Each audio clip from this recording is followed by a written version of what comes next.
pessoal, tudo bom? Aqui é a professora Pamela e hoje eu preparei uma aula de revisão para vocês do assunto de composição celular. Então vamos estudar célula hoje, bora lá? São dois tipos de célula, procarionte e eucarionte. Eu sei que aí em casa vocês sabem a diferença, mas vamos revisar. Eu tenho uma célula eucarionte e eu tenho uma célula procarionte. E qual seria a diferença entre essas duas células? Bora lá? A primeira célula, eucarionte, ela possui núcleo definido e uma presença muito maior de organelas. Primeira característica, núcleo definido.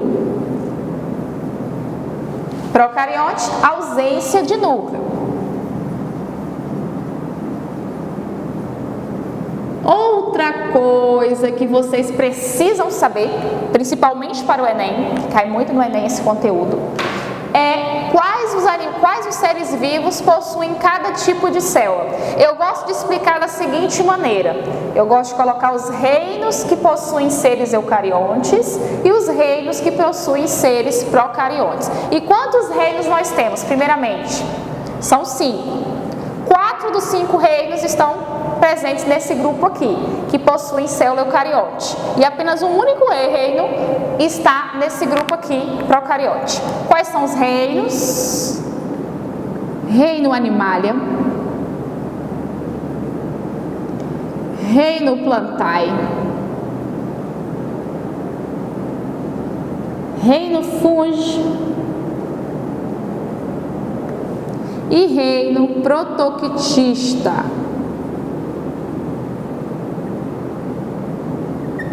Fungi, Plantae, Animalia e Protoctista. Faltou qual?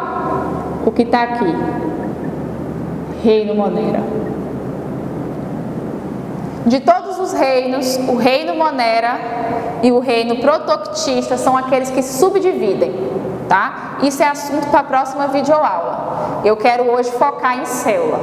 Então, dentro de célula, eu tenho que compreender que existem dois tipos, eucarionte e procarionte. Tem núcleo? Não tem núcleo. É só isso que eu preciso saber?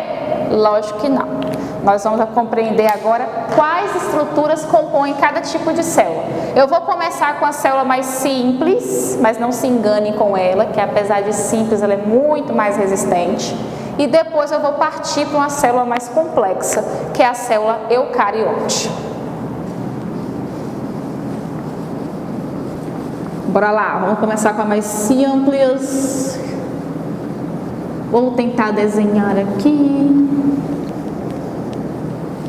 Vou começar com a célula procarionte. A célula procarionte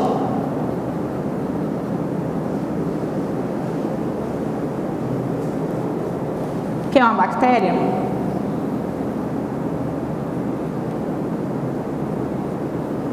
deixa eu desenhar tudo.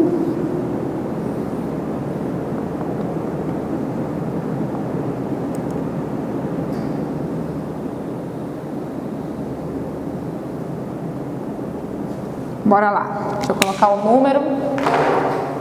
Ah, professora, tenho que saber desenhar? Tem.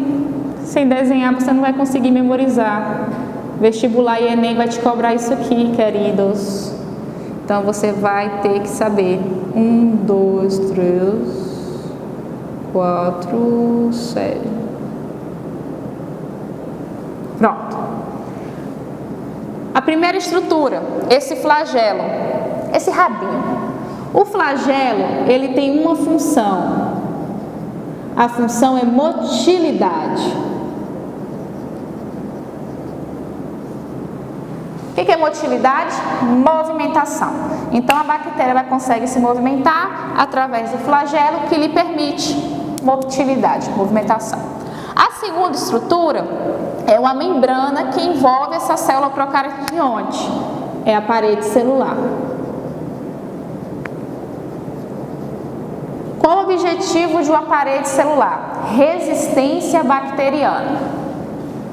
Bora lá. Resistência. Terceira estrutura. Eu troquei aqui, ó. Aqui é o 2, aqui é o 3 e o 4 é o flagelo. Terceira estrutura, membrana plasmática.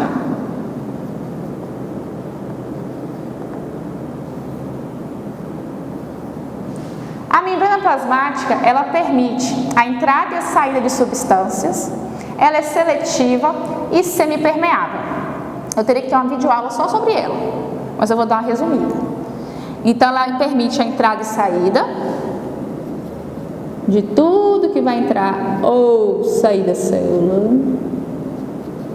Ela é seletiva, ela consegue escolher, isso entra, isso sai, através das bombas.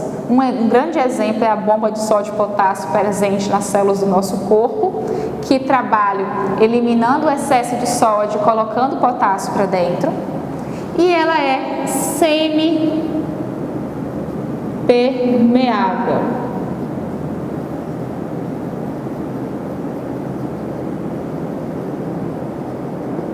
O que é isso? Alguns líquidos conseguem entrar ou sair da célula por conta da sua composição, da sua permeabilidade.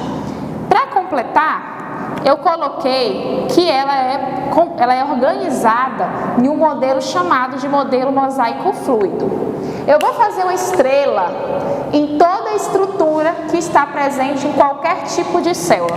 Então, a membrana plasmática merece uma atenção maior por estar presente nos outros tipos de célula que a gente vai trabalhar. Entrada e saída, seletiva, semipermeável, modelo mosaico fluido.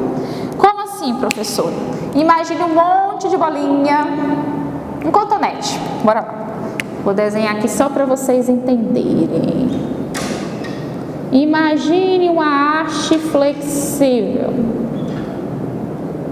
Essa é a estrutura da membrana plasmática. Essas bolinhas, proteínas e esses pauzinhos, né, os lipídios, eles ficam em constante movimentação. Um movimenta para cá, o outro acompanha. Um movimenta para cá, o outro acompanha. Esse modelo de movimentação, isso permite a entrada e a saída de algumas substâncias. Isso é por esse motivo é interessante você compreender que a estrutura do modelo mosaico fluido permite a entrada e saída de algumas substâncias. Nesse caso, não houve uma seleção. A célula não conseguiu selecionar. Isso vai entrar, isso vai sair. Então, o nome disso é transporte passivo. O mesmo acontece quando alguma coisa entra ou sai por conta da permeabilidade.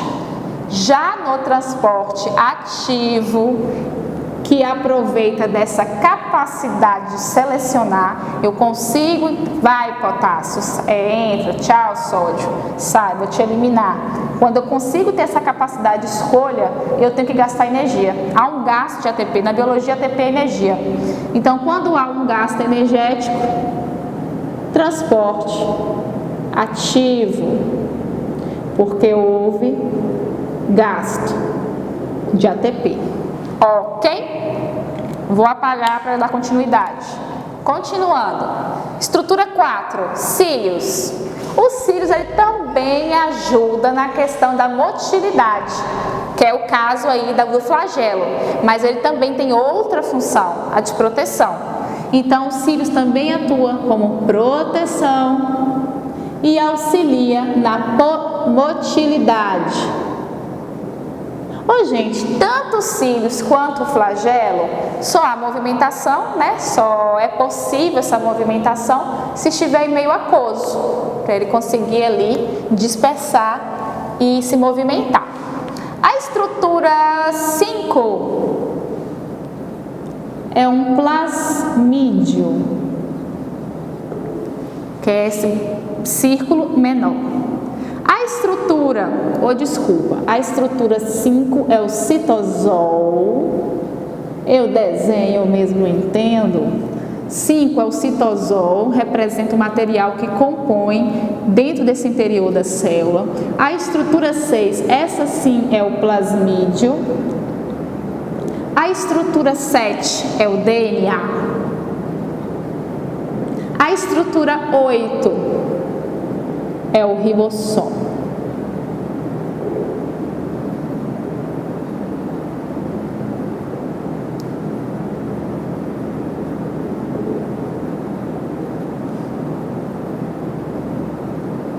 Vocês vão dando pausa aí para copiar o resumo. Bora lá. Citosol. Citosol é o material que compõe, preenche essa célula. Imagina uma bexiga que eu enchi de gelatina para dar consistência, dar forma. Pois bem, essa gelatina é chamada de citosol. O citosol é muito importante. Além de dar volume, consistência à célula, neste citosol eu encontro vários tipos de substâncias armazenadas e onde acontecem algumas reações metabólicas. O que é metabolismo? Tudo que acontece dentro do seu corpo. Quando eu falo metabolismo celular, tudo que acontece dentro da célula, tá? Então o citosol, ele serve para armazenamento de diversas substâncias. Antes de explicar plasmídio, que é esse círculo menor, eu vou explicar esse círculo maior, o DNA. O DNA de uma célula procarionte, ele é circular. Sua primeira característica. DNA circular. Ele possui a ausência de uma proteína chamada de histona, tá? Essa proteína histona, ele permite que o DNA fique esferilado, como se fosse um fiozinho de telefone, um macarrãozinho, um miojo. Como não tem essa proteína, ele não tem essa capacidade de espiralar, aí ele fica com esse formato circular. Então ele é circular, é um material genético, né? Controle celular, tem um formato circular, ele realiza o controle celular e ele é uma observação circular por conta da ausência de uma proteína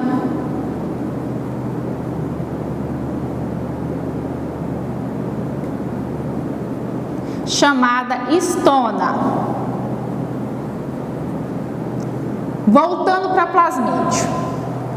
Algumas bactérias, nem todas, tá? Possuem uma cópia do seu material genético, chamado de plasmídio. O plasmídio, então, ele é a cópia do DNA e ele tem um papel muito importante, o da resistência. Como assim, professora? Quando você faz uso de antibiótico de forma inadequada, o médico passou 15 dias de 8 em 8 horas. Eu vou tomar aqui só 2 dias, já sarei, não tomo mais. Ou eu vou tomar com horário alternado, diferente do que ele solicitou. O mau uso de um antibiótico, ou quando você usa sem necessidade, antigamente você ia na farmácia, pedia um antibiótico, comprava e tomava. Hoje não, precisa de receita. O mau uso do antibiótico permite, dar brecha à bactéria degradar a substância, esse álcool pesticida, e se tornar resistente. Então, o plasmídio, ele tem essa capacidade de promover resistência bacteriana. E por ser a cópia do DNA, quando ocorre um processo de reprodução, a reprodução bacteriana vai ser assunto para os próximos vídeos. E quando então ocorre o processo de reprodução, há um processo chamado de reprodução sexuada, conjugação. A reprodução sexuada, o nome já fala, permite variabilidade genética. Ele tem um tipo, nós temos 3 tipos de reprodução sexuada: conjugação, transformação e transdução. A conjugação é um tipo de processo específico que consiste na doação do plasmídio. Uma bactéria doadora consegue pegar o seu plasmídio e doar para outra receptora. Então pense aí, se eu, Pamela, sou uma bactéria, estou resistente a um antibiótico, eu consigo me aderir a outra bactéria através de um pelo sexual chamado de pile e consigo doar meu plasmídio. Essa bactéria por si, que recebeu esse plasmídio, se torna então resistente. Ela tem muita importância na engenharia genética, no quesito medicina, ok? A estrutura 8 é um ribossomo. Tanto o citosol, lembra que eu falei que é marcar uma estrelinha em toda a estrutura que está presente em todas as células? Pois bem, membrana plasmática é uma delas, citosol é outra e o ribossomo é outra. A função do ribossomo é síntese de proteína. Na biologia, a palavra síntese significa produção de proteína. Não tem aqui desenhado a estrutura 9, que seria uma terceira cápsula, uma terceira parede, chamada de cápsula gelatinosa ou parede gelatinosa. Algumas bactérias, além de ter a parede que confere resistência, ainda tem uma cápsula. Pense aí, ela é mais resistente ainda. A bactéria que possui essa cápsula é chamada de superbactéria. Ela suporta a fervura. Graças a Deus, hoje tem só um tipo de doença que tem ligação com a bactéria que possui cápsula. Ela é fatal, não tem nenhuma substância que consegue degradar a mesma. Pegou, não tem mais o que fazer. Eu não desenhei aqui, mas nós temos também o pelo sexual que eu comentei.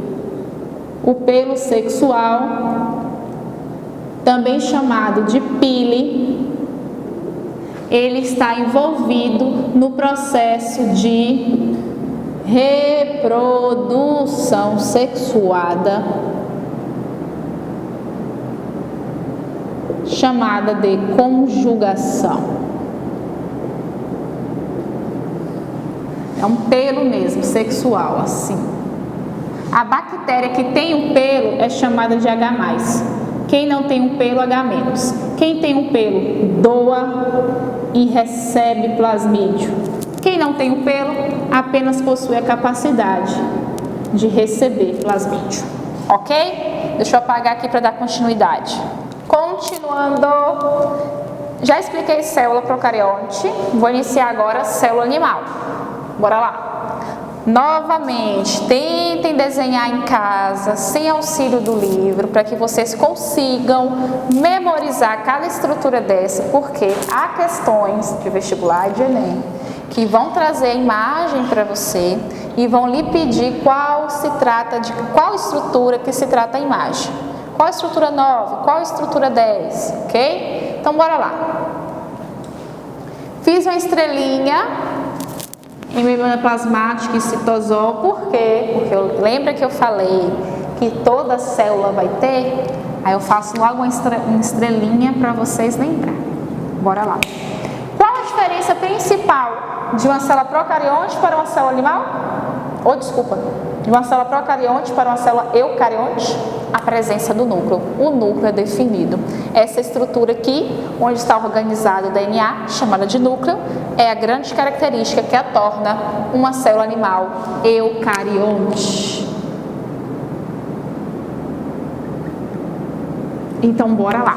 Membrana plasmática, não vou colocar aí porque eu já coloquei na outra parte da aula. Ela é seletiva, ela é semipermeável, ela tem um modelo mosaico fluido, ela consegue transportar para a entrada e para a saída algumas substâncias, escolhendo através do transporte ativo ou simplesmente acontecendo, como é o caso do transporte passivo. O citosol é esse material gelatinoso que dá consistência à célula, onde nós iremos encontrar vários tipos de substâncias armazenadas e onde acontece maior parte das principais reações metabólicas celulares. E mitocôndria?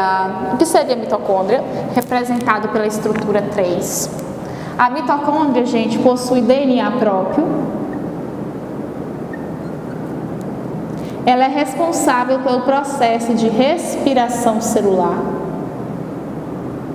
E por que você respira? Por quê? Qual a importância da mitocôndria?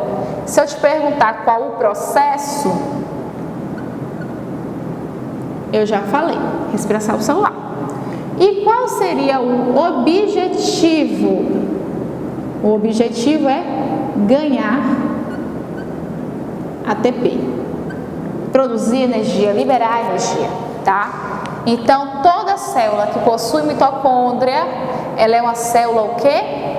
Que realiza respiração celular. É uma célula aeróbica, presente nos seres aeróbicos eucariontes. A professora, então, a bactéria que tem célula procarionte, ela não realiza respiração celular? Não. ela realiza respiração celular, só que ela não tem a mitocôndria. Esse processo de respiração celular, ele vai ocorrer no citosol, tá bom? E você acha o quê? Quem ganha mais energia? A minha célula animal, Pamela, que tem uma célula eucarionte animal, ou uma bactéria que tem uma célula procarionte? Pamela, que tem a mitocôndria, ou a bactéria que não tem a mitocôndria?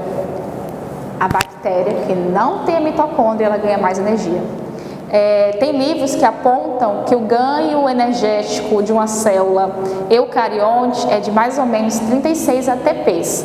Há livros que apontam 32, há livros que apontam 36. Enquanto uma célula procarionte de uma bactéria tem um ganho energético de 2 ATPs a mais, porque como ela não tem mitocôndria, ela não tem gasto de energia para sair da mitocôndria. Então ela tem um ganho energético maior. Só que tem bactérias também que não respiram. Isso também é assunto da próxima aula de classificação dos seres vivos. Há bactérias anaeróbicas e há bactérias aeróbicas. Então, mitocôndria possui DNA próprio. Qual o processo que ela realiza? Respiração celular. Para quê? Para ganhar ATP. Toda célula eucarionte tem mitocôndria, são seres aeróbicos eucariontes. Núcleo. Armazenar DNA. Controle celular.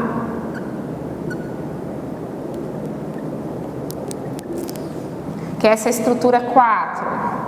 A estrutura 5, tem gente que falava que é o núcleo do núcleo, né? O núcleo do núcleo.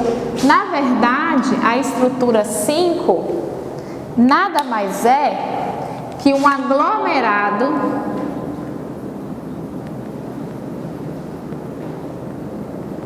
de ribossomos imaturos. Ou seja, se eu lhe perguntar onde os ribossomos são produzidos, você vai lembrar que é dentro do núcleo, no caso dessa célula aqui, lógico. Você vai lembrar que é dentro do núcleo, eles ficam aglomerados. Quando eles alcançam maturação e conseguem trabalhar, sintetizar a proteína, que é a função do ribossomo, eles migram para fora do núcleo. Esse núcleo, gente, ele possui uma membrana chamada de carioteca. Ó, eucarionte, célula eucarionte. Por que a célula é eucarionte? Porque ela possui carioteca, que é essa membrana aqui que envolve o núcleo. Eu não posso falar em uma questão aberta, responder, é o núcleo, é a membrana plasmática do núcleo. Não, é a carioteca. Quando esses ribossomos alcançam a maturidade, eles migram para fora da célula. Eles possuem dois destinos. Ou eles vão atuar no retículo endoplasmático rugoso, ou eles vão ficar livres no citosol. Se eles ficam aderidos aqui ao retículo endoplasmático rugoso, ele vai desempenhar qual função? O retículo endoplasmático rugoso, se eu for desenhar uma célula, você vai lembrar o quê? Terminei de desenhar o núcleo. Primeira coisa que eu vou desenhar, o retículo endoplasmático rugoso. Ele surge da membrana da carioteca. Ele surge da carioteca, né? E ele tem essas bolinhas que são os ribossomos aderidos. Por isso que é retículo endoplasmático rugoso. Ele funciona como se fosse um mercado. Uma fábrica, melhor dizendo. Ele funciona como se fosse uma fábrica. Ele vai fabricar, armazenar, tá? E transportar proteínas. Essa é a função do retículo endoplasmático rugoso. Pamela, eles produzem para enviar para quem? Eles vão enviar a proteína lá para o complexo de Golgi. Há questões do vestibular que colocam a célula, coloca o número 1 aqui, deixa eu fazer um piloto ver. Coloca o número 1 aqui, o 2 aqui, o 3 aqui e o 4 aqui. E pede para você explicar que caminho é esse. Aí vocês vão explicar. Produção de ribossomos, foi lá para o retículo endoplasmático rugoso, produziu proteína, armazenou e enviou para quem? Enviou para o complexo de Golgi com alguma função, que é a função de ser secretado. A função do complexo de Golgi é secreção celular. Qual a diferença de secreção diferente de excreção? O complexo de Golgi tem a função de secretar. Você excreta o que é ruim e você secreta o que é bom. Leite materno, secreção. Xixi, excreção. Então, a função do complexo de Golgi é secreção. Qual é a parte do corpo de Pamela, que acabou de ter bebê, que tem que ter muito complexo de Golgi? Nas glândulas mamárias. Qual é a parte do seu corpo aqui no rosto, que tem que ter muito complexo de Golgi? As narinas, que fazem secreção. O canal lacrimal. Então, onde há muita secreção, há muita quantidade da estrutura do complexo de Golgi nas células. Ok? Retículo endoplasmático liso, ele é liso? Ele tem ou não ribossomos? Ele não tem, ele é liso. A função dele é desintoxicação celular. Faltou um R. E síntese de lipídios. Hormônios como esteroides são sintetizados, produzidos pelo retículo endoplasmático liso. E 75%, em boa parte de porcentagem de desintoxicação celular, acontece graças ao retículo endoplasmático liso. Acabei de lembrar de uma estrutura aqui que faltou, peroxômo.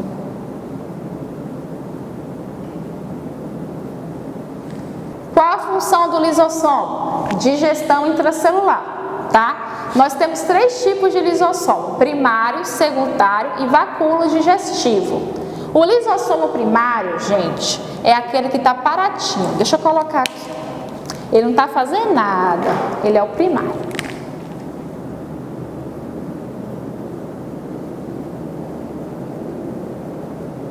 O secundário, ele começou a realizar o processo de digestão.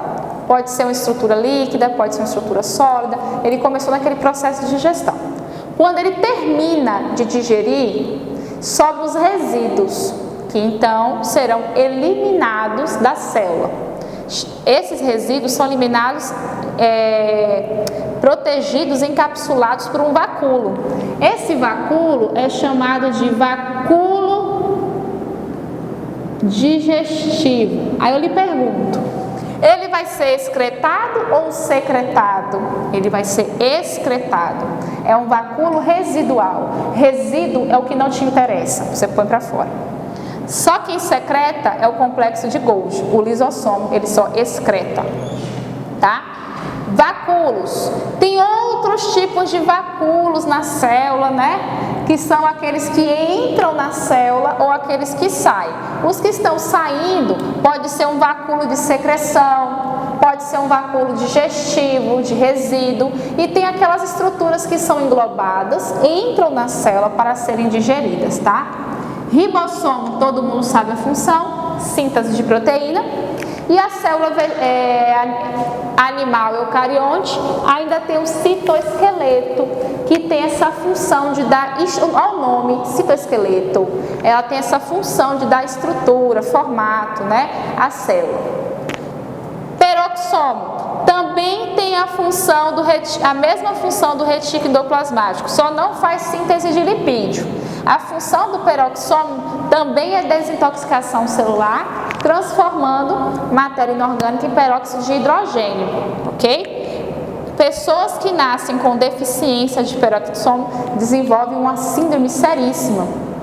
No próximo videoaula eu vou tratar em genética vários tipos de síndromes. Eu vou entrar nesse tipo de síndrome pela ausência do peroxomo, tá? Dando continuidade aqui é a célula animal. Eu vou partir para outro tipo de célula, que é a célula vegetal. E qual seria a sua diferença? O que a célula vegetal também tem? Ela tem membrana plasmática? Tem. Ela tem citosol. Vou fazer um vestinho. Tem. Tem mitocôndria? Tem. Tem núcleo? Tem. Tem aglomerados de ribossomos imaturos no interior do núcleo? Ok. Ela tem retículo endoplasmático rugoso. Ela tem retículo endoplasmático liso. Ela tem um complexo de Golgi. Ela tem lisossomo, vacúolos, ribossomo, citoesqueleto, peroxissomo. Ué, e o que mais que ela tem? Ela tem estruturas extras? Sim. 3 estruturas que não estão na célula animal, vou fazer de vermelho para ficar em destaque. A célula vegetal